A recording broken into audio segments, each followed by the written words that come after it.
शांति। आज बाबा की मुरली के 5 इम्पोर्टेंट पॉइंट्स हैं।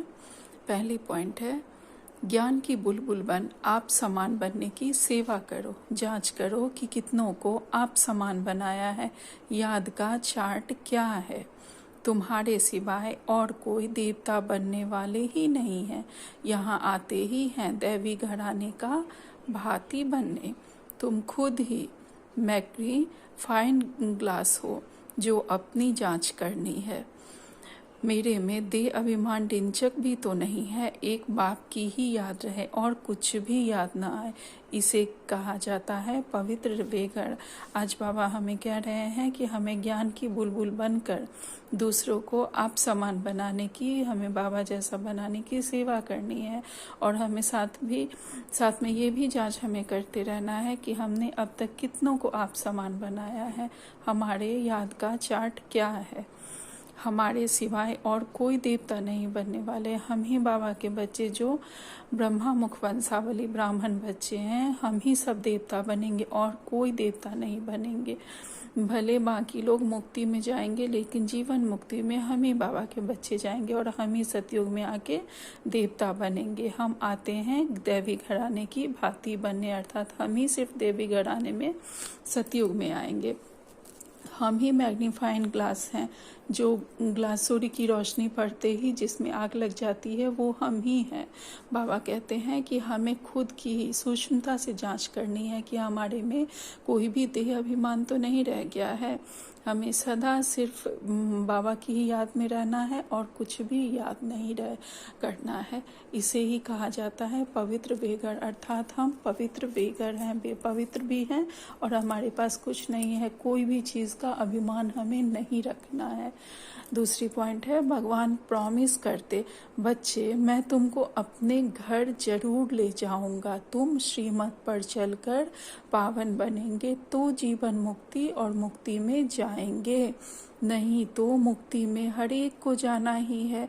कोई चाहे ना चाहे जबरदस्ती भी हिसाब किताब चुकतू करा के ले जाऊंगा। बाबा कहते हैं जब मैं आता हूँ तो तुम सब की वानप्रस्थ अवस्था होती है, मैं सबको ले जाता हूँ। बाबा कहते हैं कि बाबा ने हमें प्रॉमिस किया है कि हम सब बच्चों को बाबा घर ले जाएंगे जरूर, और इसके लिए हम लोग को बाबा की श्रीमत पर चलकर पावन बनना है, तभी हम मुक्ति और जीवन मुक्ति में जाएंगे। नहीं तो मुक्ति में तो सभी को जाना है, कोई चाहे या ना चाहे, फिर भी बाबा सबको मुक्ति में ले जाएंगे। लेकिन जीवन मुक्ति में सिर्फ हम ही बाबा के बच्चे जाएंगे, चाहे कोई चाहे चाहे ना चाहे, फिर भी सब के बाबा हिसाब किताब चुकतू कराकर ले जाएंगे। जो पुरुषार्थ नहीं करेंगे वो भी सजाएं भोगकर हिसाब किताब चुकतू करके जाएंगे ही। इसलिए बाबा कहते हैं कि जब बाबा आते हैं तब हम आत्माओं की वानप्रस्थ अवस्था होती है और बाबा सबको ले जाते हैं। तीसरी पॉइंट है, बाबा आया है सबको ले जाने। इसमें तो बच्चों को बहुत खुशी होनी चाहिए, यही दुख वास्ता है। इसलिए अपने स्वीट होम को याद करते हैं, घर जाना चाहते हैं, परंतु अकल तो है नहीं। कहते हैं हम आत्माओं को अब शांति चाहिए। बाप कहते हैं कितने समय के लिए चाहिए, लाइन क्लियर रखनी है, बुद्धि में रहे। अब नाटक पूरा हुआ, हम जाते हैं अपने स्वीट होम। बाबा कहते हैं कि अब बाबा आए हैं हम सबको ले जाने के लिए, इसलिए हम बच्चों को बहुत खुशी होनी चाहिए। यहाँ तो बहुत दुख है, इसलिए तो हम अपने स्वीट होम को याद करते हैं। कहते हैं कि हमें शांति चाहिए, परंतु अकल तो किसी में है नहीं कि कहाँ से शांति मिलेगी, कैसे शांति मिलेगी। जो नहीं बाबा को जान रहे हैं वो समझ नहीं पा रहे हैं कि वो उन्हें कैसे शांति मिलेगी।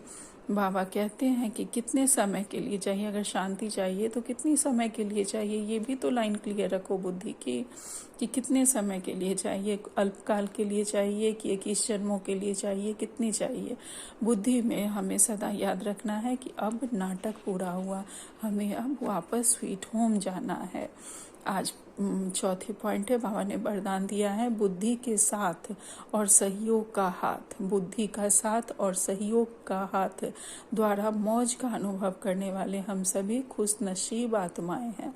बुद्धि का साथ है कि हम समझ रहे हैं, हम बाबा को जान रहे हैं, साथ ही सहयोग के हाथ के साथ हम मौज का अनुभव करने वाले हम सभी बाबा के खुश नसीब बच्चे हैं। स्लोगन है, दुआओं का खाता जमा करने का साधन है संतुष्ट रहना और संतुष्ट करना।